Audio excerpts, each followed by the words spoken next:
San, did you watch Crazy Rich Asians? Yeah. Like, You've watched it, yeah? Yeah, like I think several every times. Asian's watched it. Several times. Henry Golding, hot or not? He's okay. He's okay. Yeah, he's okay. I agree. Like, I mean, he's pretty hot, but no, I feel like I've seen hotter guys. Okay. Yeah. What about the girls in the film? Oh yeah, I mean Gemma Chan is gorgeous. Oh yeah. Yeah, Alistair is just beautiful. Yeah, he's a guy. Okay, fine. Remy Hee? Yeah. Oh yeah, he's gorgeous. Are we sticking to guys or girls now, or just like both? You know what though? I think who's super underrated but is just so awesome is, how do I pronounce her name? Aquafina. Aquafina. Yeah. Yeah, she's great. Yeah. Did you hear she's coming? To what? To like here. Shut up! She's coming to the Convo Couch. Yeah, I think so. What up? Yeah. Hey, bitches. Ta-da! Henry Golding's gorgeous, and he is the bomb. I don't know what you're thinking. You're crazy. Hey guys, welcome back to the Convo Couch. My name is Connie. I'm Sun. And today we have our very special, very sparkly guest, Genevieve Craig. She's a storyteller, an actor, a producer, a director, recovering investment banker, and she writes political articles in magazines. So Yeah. she's lived several lives. I could say you're like a cat. You just keep evolving. I'm a cat chameleon. Cat chameleon. So thank you so much for joining us today. Thanks for having me. Woo! So we joke that you remind us a lot of I can't pronounce the name. Aquafina in the house. So you were saying that when Crazy Rich Asians came out, you actually got phone calls from people thinking that you had gotten it. Oh yeah. I've had my my New York friends go, Jen, we saw you've made it. You're doing that crazy Asian show thing. I'm like, what? What are you talking about? No, I didn't get the part. It's like, no, the blonde chick. I'm like, darling, just because I have blonde hair and I'm Asian doesn't mean we're all the fucking same. You need to just deal with that shit. Mm-hmm. Go grow a penis.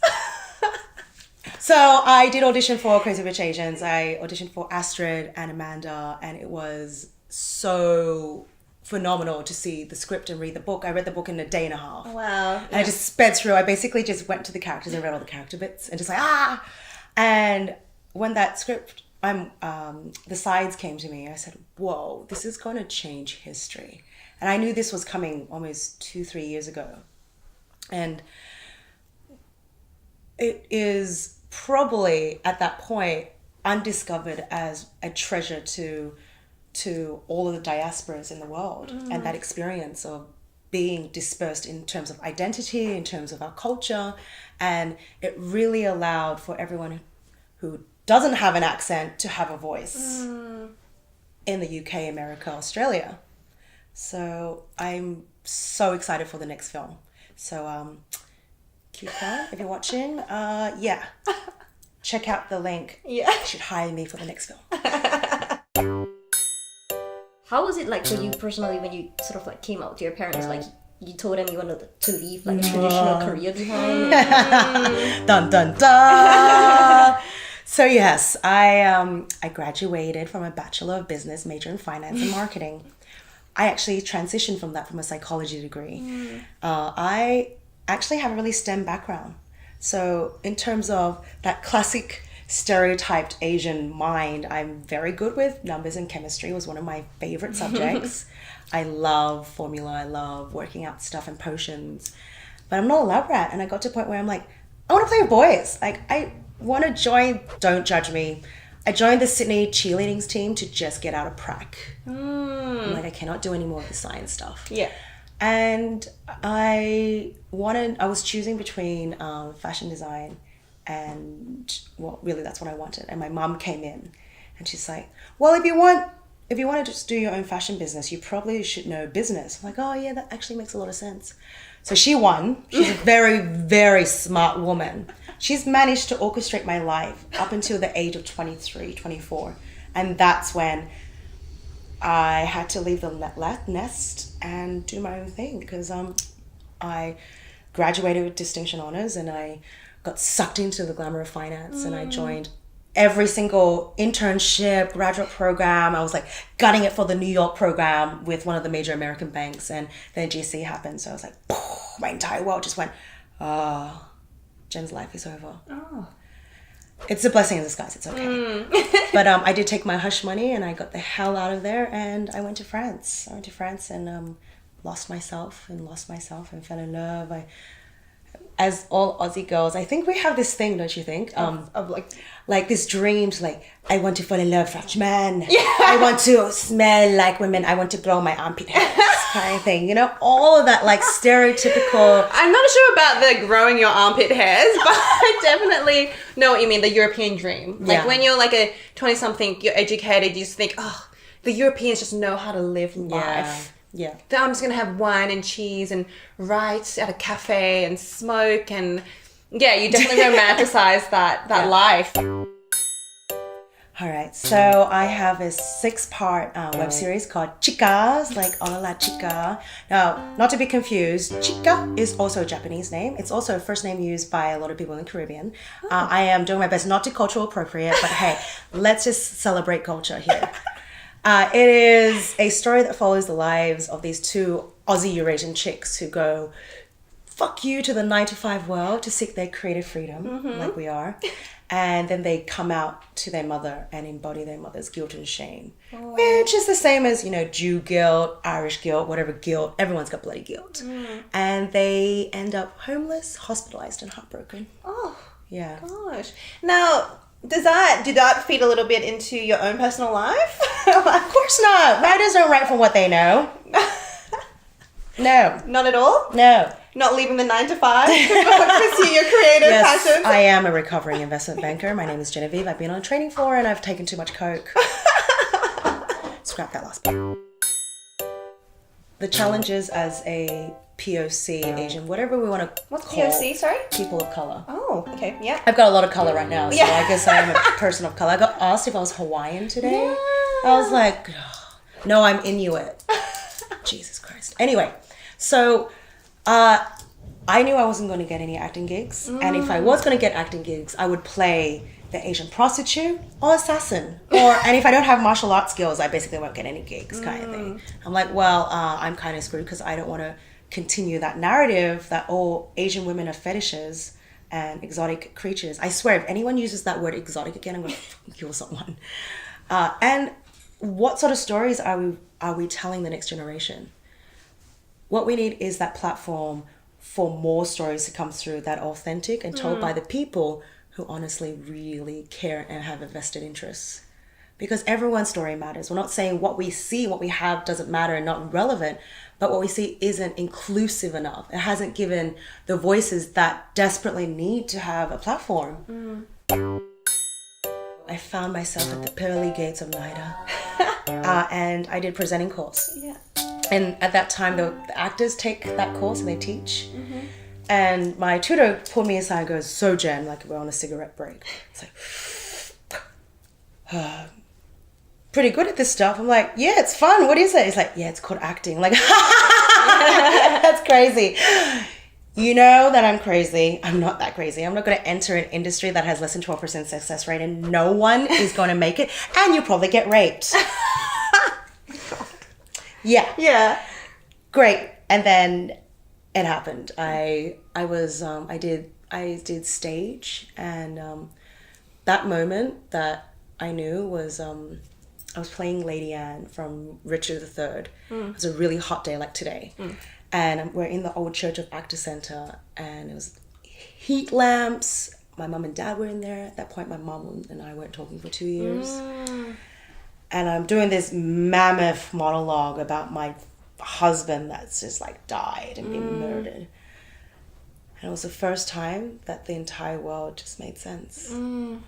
It was as if the world just stopped and the floor went, this is it. This is life.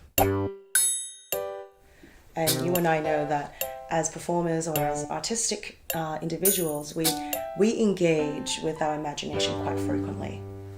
But when you do monotonous, continuous work, even if you want to, the body and your mind and your soul aren't at ease to engage with that sort of work. Your barriers are here. And if I want to be really hippy-dippy, your chakras are all like, blocked, blah, blah, blah. I'm not going to get that hippy-dippy. But like you're stuck, you're rigid, you're here, you got tension everywhere. Like how can you possibly allow your context to feed into you, right? Yeah. So I want to be able to bring that workshop to people who aren't exposed to allowing the body to be at ease, doing visualization, doing dance meditation, which is like so much fun. Yeah. So that's something that so, you know, as you said, like, it's like everything's been building upon each other. So you had that experience in corporate life, and then you did your own business stuff. And so you know what it's like working with people who are just stuck. And then you had that moment of revelation when you were doing the Shakespeare, and you're like, oh my God, this is it. That connection with something outside of you that's greater than yourself. And then you're like, how can I bring that feeling and that sensation and that self-realization into the 9 to 5? Because not everyone wants to leave it. That's the thing. Yeah. Like there are some people such as you who are like, you know, I'm happy to leave it and to hustle and do my own thing. But there's some people who do actually really enjoy that structure. Yeah. But definitely. they do miss that sense of, creativity. So you're kind of doing a win-win situation and bringing that into the office. Yeah. Relationships and relationship building is how we get things done. I would say it's practice. I suspect it's because I've always worked in a store since I was 10, because my mom's side was in manufacturing. So the way they slave labored my ass was I get a packet of Smith chips and I used to mine the store. Yeah. I think I was 10, 11 or something. I was like, man, I think there's something wrong here, but I got chips. It's okay. It's fine. So I think taking the plunge too, which is the risk taking, going and speaking to someone can be really daunting for some people who have social anxiety. And I have friends who deal with that on a day-to-day basis. And it's real. It's there. It's just like, it's probably this war of energy that goes that they're fighting that before they can even get to the person. Yes.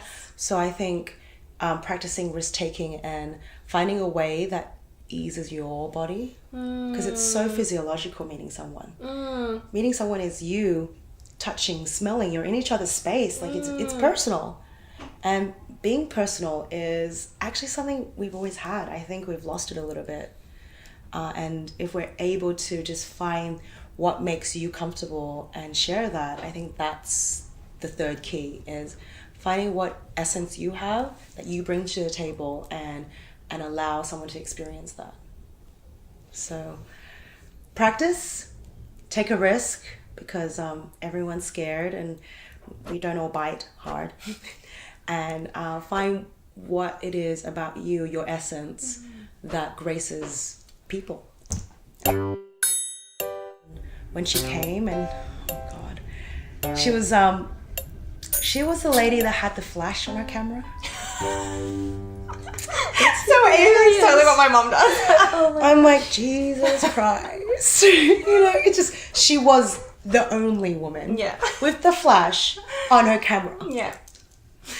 And it makes me want to cry, because it's just like, oh my God. Yeah. And it's bizarre, because like we had this, I was like, we were saying like, I'm going to divorce you as a mother. And like I turned into this huge thing. I ended up living with my my Anglo-Celtic boyfriend at the time's family, and I just didn't talk to her until I had an injury, and that's how we re-engaged. And then I'm like, okay, so I need to work out a way to deal with, yes, she probably will never accept it. And even when I accept my Oscar-winning award, she probably still will ask me to get a real job. Yeah. Okay. I suspect. Yeah. I hope it's not the case. I hope that when I get to the point where I'm winning awards, she's going to chill the fuck out. She will. She'll be there with like all her flash cameras, all the Asian aunties will be like, yes, Genevieve. Have you read Elizabeth Gilbert's book, Big Magic? Yes, I was actually in the audience when she was in town. Oh, that's amazing. And I used the fear in the car analogy all the time. Yes. So the idea is we're driving along Route 66 or whatever journey we're on, and we've got the AC on, the music, and your fear monster is just right there, which is what I call it. Yeah. So I say fear monster needs to be strapped to the back seat. It may not pass go, it may not choose the music, it can't even choose the snacks, but it can eat the snacks. and it most certainly will not choose your destiny. But it'll come around for the journey. And the creative angel is sitting in the passenger seat, you could say. Yeah. And then you said to the fear monster, look, creativity and I are going on a journey right now. I understand that you are an important part. Like, fear is not evil intrinsically. Fear protects us. It has a purpose. So you can come along for the ride, but this is a journey that me and creativity are coming to. Yeah. And you can sit at the back and watch, but I will not listen to any criticism or any even voice that you have in the situation. So it's kind of like you imagine yourself, like in any path, if you're going down a creative project, if you're meeting new people at a networking event, like fear, you're here, but you're there. Like I can't hear you. What? It's like a cab. That thing is up with fear monsters is like you recite them in the corner with like the bartending stuff, and you go in there and you talk to that producer because you know that producer's making that film. You go, you try to eye fuck them and just like, he should come to me. No, I do not encourage sexual innuendo at all.